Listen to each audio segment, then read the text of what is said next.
Hi, welcome to our channel. తెలంగాణలో రేపు సింహం ఎంట్రీ అంటూ సామాజిక మాధ్యమాల్లో విషయం ఏమిటంటే, రేపు తెలంగాణ మొదటి ముఖ్యమంత్రి కేసీఆర్ గారు రేపు అసెంబ్లీలో అడుగు పెడుతున్నారు. ఎమ్మెల్యేగా ప్రమాణ స్వీకారం రేపు చేయబోతున్నారు. అయితే తర్వాతి పరిణామాలు ఏ విధంగా ఉండబోతున్నాయని తెలుసుకోవడానికి ప్రయత్నం చేద్దాం. మనతో సీనియర్ జర్నలిస్ట్ శ్రవణ్ కుమార్ గారు ఉన్నారు. శ్రవణ్ కుమార్ గారు, కేసీఆర్ గారు రేపు అసెంబ్లీలో మళ్ళీ అడుగు పెడుతున్నారు అని చెప్పేసి వార్తలు వస్తున్నాయి. దాన్ని సీఎం సింహం రీ ఎంట్రీ అని చెప్పి అంటున్నారు. రకరకాలుగా వర్ణిస్తున్నారు. పులి వేట మొదలు పెట్టింది అని చెప్పి ఇట్లా రకరకాలుగా క్రియేట్ చేస్తున్నారు. అసలు రేపు కేసీఆర్ గారు అసెంబ్లీలో ఎమ్మెల్యేగా ప్రమాణ స్వీకారం చేసిన తర్వాత, బీఆర్ఎస్ ఎల్పీ లీడర్గా బాధ్యతలు తీసుకున్న తర్వాత రాష్ట్రంలో ఏ విధంగా రాజకీయ పరిణామాలు ఉండబోతున్నాయి? అసలు చాలా అనూహ్యమైనటువంటి జడ్జిమెంట్ వచ్చింది. ప్రజా తీర్పు అది. దాన్ని శిరస వహిస్తూనే తాను ఇమీడియట్లీ నైతికంగా రాజీనామా చేసి చాలా హుందాగా వెళ్ళిపోయాడు. చాలామంది విమర్శించారు ఆ సందర్భాన్ని. ఆయన ఏదో ప్రెస్ మీట్ పెట్టలేదని, కృతజ్ఞతలు చెప్పలేదని రకరకాలుగా విమర్శించారు. ప్రెస్ మీట్ పెట్టి ఏం చెప్పాలి, ఎందుకు చెప్పాలి? ఇది నైతిక విజయం మాదే, ప్రజలు అవినీతి పరులను లేదా గెలిచిన వాళ్ళు అవినీతి పరులను అని దిగజారు రాజకీయ కామెంట్లు చేయదలుచుకోవాలి. ప్రజా తీర్పు ఇచ్చారు, హుందాగా ఇచ్చారు. సరే, అది ఇన్ఫ్లెన్సిబుల్ మ్యానిపులేటెడ్ అనేది వేరే విషయం. అది మనకు అనుకూలంగా రానంత మాత్రాన దాన్ని ఏదో నైతిక విలువ మాది అని చెప్పేటువంటి దిగజారిన రాజకీయ నాయకుడు అయితే కేసీఆర్ కాదు.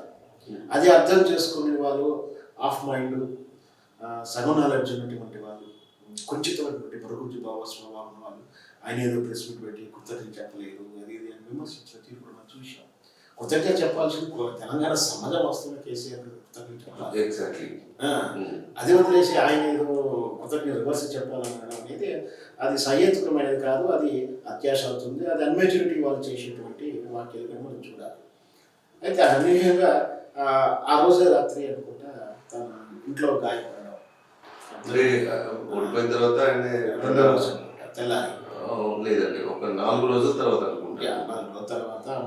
దురదృష్టవశాత్తు ఫలితాలు వచ్చిన ఒక 4 రోజుల తర్వాత కేసీఆర్ గారు ప్రమాదవశాత్తు పడిపోవడం, తింట్లో గాయమడం, ఆపరేషన్ అవ్వడం, బెడ్ రెస్ట్ తీసుకోవాల్సిన పరిస్థితి ఉండడం. ఆ సమయంలోనే అసెంబ్లీ మొదటి సమావేశం అవ్వడం, ఎమ్మెల్యే అందరూ ప్రమాణ స్వీకారం చేయడం.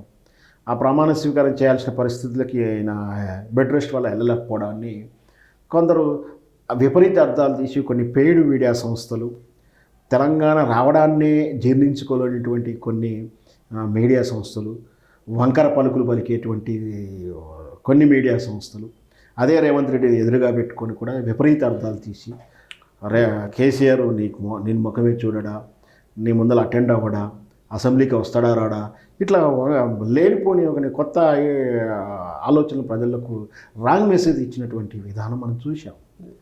అవన్నీ కూడా దాని గురించి ఏవి కూడా సమయం పాటిస్తూ ఏ కామెంట్ కూడా చేయలే. ఎందుకంటే మెచ్యూరిటీ ఉన్నటువంటి నాయకుడు ఎప్పుడు ఏం చేయాలో అతనికి తెలుసు. మనం ఒక సామెత కూడా వింటూ ఉంటాం, ఎక్కడ గెలవాలో కదా ఎక్కడ తగ్గాలో తెలిసిన వాడు కూడా విజేత అని చెప్పేసి. అట్లాగే అదే వీళ్ళు పలికినటువంటి ఈ వక్ర భాష్యానికి సమాధానం చెప్పకుండానే కొంచెం జనరల్గా అయితే వేరే వాళ్ళైతే వెంటనే ఏదో కౌంటర్లు ఇవ్వడం ఏదో చేస్తుంటారు. సో ఇప్పుడు ఆరోగ్యరీత్యా డాక్టర్ సూచనల మేరకు ఫిట్నెస్ అనిపించిన తర్వాత తాను ప్రమాణ స్వీకారం చేయడానికి రేపు ముహూర్తం నిర్ణయించుకున్నట్టుగానే తెలుస్తుంది. దానికి తగ్గటువంటి స్పీకర్ అనుమతి తీసుకోవడం, స్పీకర్ కానీ అవైలబిలిటీ తెలుసుకోవడం కూడా జరిగిందని రేపు ప్రమాణ స్వీకారము ఎమ్మెల్యేగాను ఎల్పీ లీడర్గాను, పార్టీ తరఫున ఎల్పీ లీడర్గాను కూడా ఆ ఎల్పీ లీడర్ తన పేరు ప్రకటించడం కూడా చాలా వివాదాలు, ఎవరు ఇష్టం వచ్చినట్టు వాళ్ళు ఊహాకథనాలు, పేడు మీడియా సంస్థలు, పార్టీ ఇచ్చినటువంటి ఫండ్తో ఉన్నటువంటి పార్టీ కార్యాలయం నుంచి వచ్చేటువంటి సూచనల మేరకు పనిచేసేటువంటి కొన్ని మీడియా సంస్థలు కేవలం వ్యూస్ కోసం తప్పుడు కథనాలు రాస్తూ రకరకాల ఆరోపణలు చేశారు ఈ కేసీఆర్ మీద. బట్ కేసీఆర్ మాత్రం ఎక్కడ కూడా కేసీఆర్ టీం కానీ అలా సో వాళ్ళని అభిమానించి కొన్ని సంస్థలు మీడియా సంస్థలు కానీ ఎక్కడ కూడా తొలగకుండా రేపు ప్రమాణ స్వీకారం చేసి ప్రజల అభిష్టాన్ని, ప్రజల అభిప్రాయాన్ని రేపు ఎండార్స్ చేయడానికి సిద్ధమవుతున్నాడు. సో ప్రజల తరపున మాట్లాడటానికి కానీ నెగిటివ్గా అంటే అపోజిట్ వర్గంలో మాట్లాడటానికి కేసీఆర్ పరుషం ఎట్లుంటుందో ఆంధ్ర పాలనలో మనం చూసాం. అంటే పోరాట పటిమ ఇప్పుడు అధికారం ఉన్నప్పుడు బాధ్యత ఉంటుంది, పోరాడుతున్నప్పుడు తీవ్రత వేరే ఉంటుంది, ఆ స్వరం ఎలా ఉంటుందో. ఒకసారి గాయపడిన పులి తర్వాత వేటాడే స్టైల్ ఎలా ఉంటుంది, 4 అడుగులు వెనక్కేసిన సింహం కానీ పులి కానీ ఆ వేసేటువంటి పంజా తీరు ఎలా ఉంటుందో ఉదహరిస్తూ రకరకాలుగా కేసీఆర్ గారిని, ఎందుకంటే ఊహించలేదు వాస్తవానికి ఇన్ని చేసినప్పటికీ తెలంగాణ సమాజం బంగారం లాంటి అవకాశాలు చేజార్చుకుంటుందా అనే అనుమానం ఉండే. అది నిజం చేస్తూ చెప్పుడు మాటలు వల్ల కాపురాన్ని చెడగొట్టుకునే విధంగా ఏవేవో అభౌత కలపల మీద బహుశా కేసీఆర్కి అహంకారం ఉండవచ్చు, బట్ అది నీకు సంబంధం లేని విషయం, ప్రజలకు సంబంధం లేని విషయం. ఎగ్జాక్ట్లీ ఆయనకు ఉండొచ్చు, ఆయన అహంకారం అనేది ఆయన వ్యక్తిగతం. అది కలవకపోవడం అనేది ఇప్పుడు రేవంత్ రెడ్డి గారు ఇంత చెప్పిన రేవంత్ రెడ్డి అందరిని కలుస్తున్నాడా? ఏదైతే ప్రజలకు అనుబంధంగా ఉంటానో ప్రజాపాలన, ప్రజాభవన్లో ఎన్ని రోజులు ఉన్నాడు ఇప్పటికీ, ప్రజాభవన ప్రగతి భవన్, ఇప్పుడు ప్రజాభవన్లోకి రేవంత్ రెడ్డి ఎన్ని రోజులు కూర్చొని అప్లికేషన్లు తీసుకున్నాడు, ఈరోజు ఎవరు తీసుకుంటున్నారు అక్కడ, తీసుకుని ఎన్నిటికి సమస్య పరిష్కారం చేస్తున్నారు, ఇవన్నీ కూడా జనానికి అక్కర్లేదు. చెప్పుడు మాటలు వీళ్ళు కాపురాలు ఎలా ఖరాబు చేసుకున్నారు. ఇప్పుడు ఇంతవరకు రోజుకు 1,00,000 వేలాది అప్లికేషన్లు వస్తున్నా కూడా ఒక్క రోజు కూడా పరిష్కారం అయింది. నేను ప్రజాపాలనలో అప్లికేషన్లో ప్రగతి భవన్, ప్రజాభవన్కి వెళ్ళి అప్లికేషన్ ఇస్తే నా సమస్య పరిష్కారం అయిందని ఒక్క బెనిఫిట్స్ ఇంతవరకు కూడా ఏ విధంగా కూడా ఒక వీడియో రూపంలోనో, ఛానల్ రూపంలో, మీడియా రూపంలోనో, ప్రెస్ మీట్ల రూపంలో ఇంతవరకు కూడా చెప్పిన దాఖలాలు లేవు. అవన్నీ బుట్ట దాఖలాలు. గతంలో ఇప్పుడు కొత్తగా వచ్చేటువంటి కొత్తగా చూస్తుంది ఏం కాదు, ఈ ప్రజలను స్వీకరించేది ఒక పబ్లిసిటీ స్టంటు. గతంలో చంద్రబాబు నాయుడు పాలన కానీ, వైఎస్ రాజశేఖర్ పాలన కానీ, ఇప్పుడు రకరకాలు చేస్తున్నాం. కొంతవరకు కొన్ని అవుతాయి, కొన్ని కాకపోవచ్చు. సమస్యలు అనేది ఎప్పుడు పునరావృతం అవుతూనే ఉంటాయి, ఏదో రకంగా అవుతూనే ఉంటుంది. అంత మాత్రాన ఇప్పుడే మేము మొత్తం ఏదో తీసేస్తామని భ్రమ కల్పించడం అనేది ప్రజలను మభ్యపెట్టడం అవుతుంది.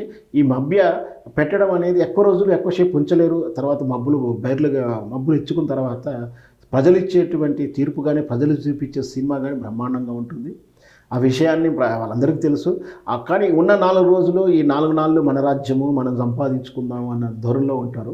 సో ప్రజలు మాత్రం అవన్నీ అబ్జర్వ్ చేస్తూనే ఉంటారు. ఏం జరగబోతుందో నిజంగా కేసీఆర్ గారు వచ్చిన తర్వాత ప్రజలను అభిప్రాయాలని ఎందుకంటే కరెంటు అప్పుడే నాణ్యత వల్లే కారణం పవర్ కట్టింగ్స్ ఉన్నాయి, నీళ్ళు లేవు. ఇప్పుడు రేపయ్యేటువంటి సమ్మర్లో మిషన్ భగీరథను కూడా మంచి మేనేజ్మెంట్ చేయలేకపోవడం వల్ల నీళ్లకు అప్పుడే కుండలు పట్టుకొని, బిందెలు పట్టుకొని వెళ్తున్న గ్రామాల ప్రజలని రోజు పేపర్ మీడియాలో ఇంకోటి ఏంటంటే ఓన్లీ టీఆర్ఎస్ అభిమానంగా ఉండేటువంటి మీడియా కాదు, ఈవెన్స్ ట్రాన్స్పరెంట్గా ఉన్నటువంటి మీడియానే కాకుండా వాళ్ళకు అనుగుణంగా మీడియాలో కూడా అవే కథనాలు, అవే స్టోరీస్ చూస్తూనే ఉన్నాం. ఇప్పటికే కూడా సామాజిక మాధ్యమాల్లో గ్రామీణ ప్రాంతాల్లో రైతులు కేసీఆర్ గారు కనుక లేకపోవడం వల్ల కరెంటు కాలిపోవడం, రెండో పంట కూడా నీళ్లు ఇచ్చేవాడని రైతు బంధు పూర్తిగా నామకే వాస్తు వచ్చింది. అంటే 20% వస్తే 80% వచ్చినట్టుగా చెప్పుకోవడం వల్ల, అయితే 80% విసిపేసి 20% చెప్పుకోవడము, రకరకాల కారణాలతోటి రైతు బంధుని అడిగి వాళ్ళని చెప్పులు తీసుకొని కొడతానడం కానీ, పోర్టుపోలియోని మర్చిపోయి, ప్రోటోకాల్ మర్చిపోయి, జిల్లా స్థాయి సమావేశాల్లో లోకల్ లీడర్లని మెడలు పెట్టి బయటికి నటిస్తున్న తీరు, అహంకార ధోరణి మనం చూస్తూనే ఉన్నాం. మీరు టీవీ ఛానల్లో కానీ, డిబేట్స్లో కానీ చూస్తుంటే కాంగ్రెస్ నాయకులు మాట్లాడే మాటలు, వాళ్ళ పరుష పదజాలము, వాడు వీడు అనే మాట్లాడే ధోరణి.